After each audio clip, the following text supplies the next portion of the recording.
Hi, my name is Justin Treadway, and I'm a Technical Account Manager with the GlobalScape support team. In this video, I'm going to show you how to take an on-premises file and send it to your Arcus server. From there, we can send it to our SFTP partner.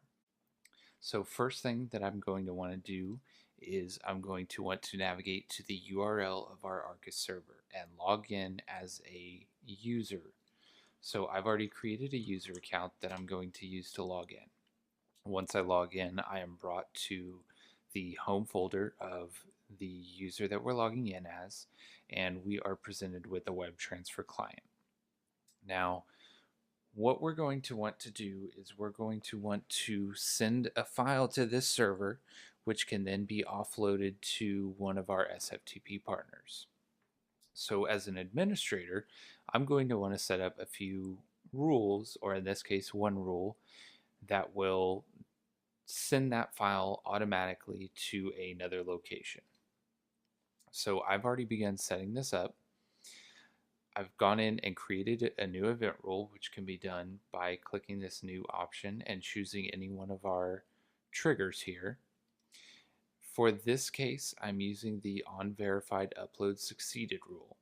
Now what this means is that once a CRC check is performed and the file has been verified that it's uploaded successfully, this rule will then trigger.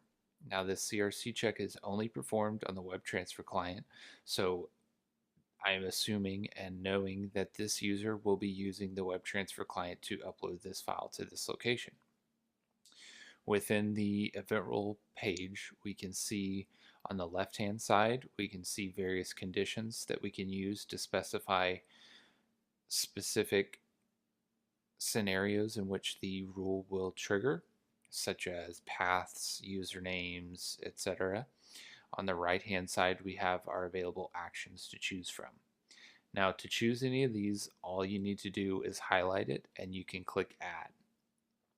I do not want to add any conditions for this example, so I will highlight this and choose Clear Line. I've also already set up the action. So the action here has two different modes of transfer. It has move and it has copy. The copy will keep the file in the source path while move will not. So what we want to do is we want to go ahead and configure this event rule to send to our SFTP partner. Now, if you're going to be sending multiple files and a lot of different event rules are going to be connecting to this SFTP partner, I suggest creating a connection profile. So if and when your account password expires, it can all be changed in one location as opposed to going through individual event rules. In this instance, I'm only creating a single connection, so I'm just doing a manual connection within this event rule. Now our offload method, we have several different methods to choose from. We have various FTP protocols, SFTP, HTTPS, FAST, and local transfers as well.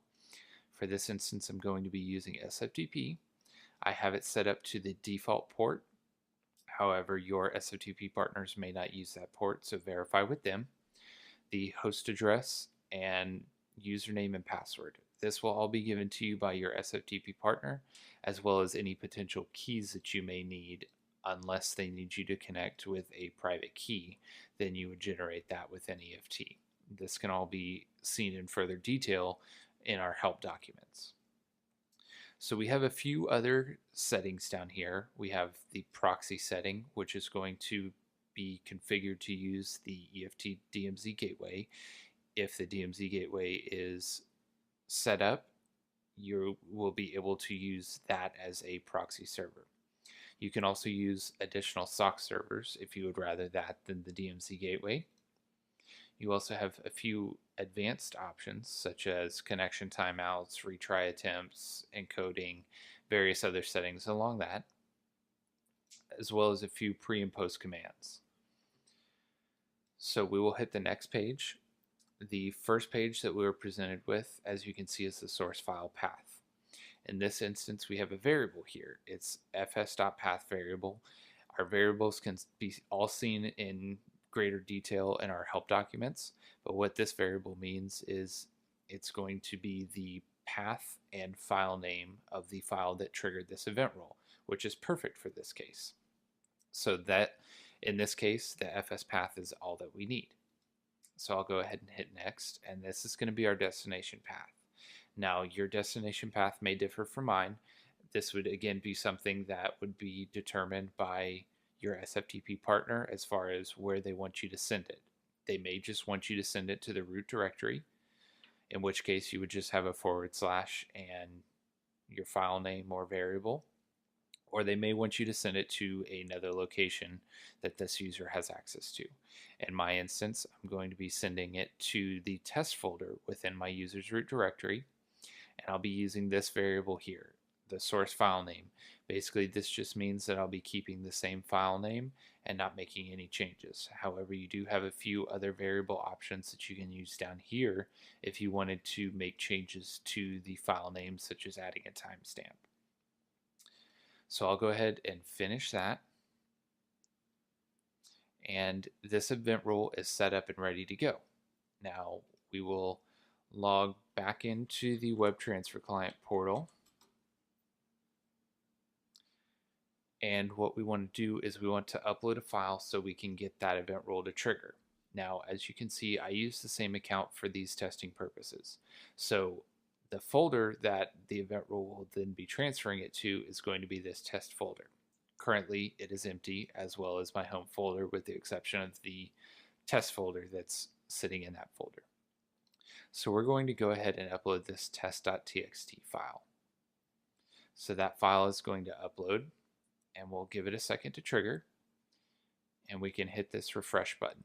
Now the file is gone. Where did it go? Well, we set it up in an event rule to move the file, which means it does not stay in the source directory. We moved it to this test location, and so this is the file that we just uploaded. In this instance, it is the file that we uploaded to our SFTP client. Now we can also verify this by looking at our reports, and we can see that this test file has succeeded. It has successfully been uploaded to our SFTP partner. The reports will be brought into further detail either within another video, or you can view it yourself in our online help documents. Thank you very much for watching this video, and I hope it was helpful.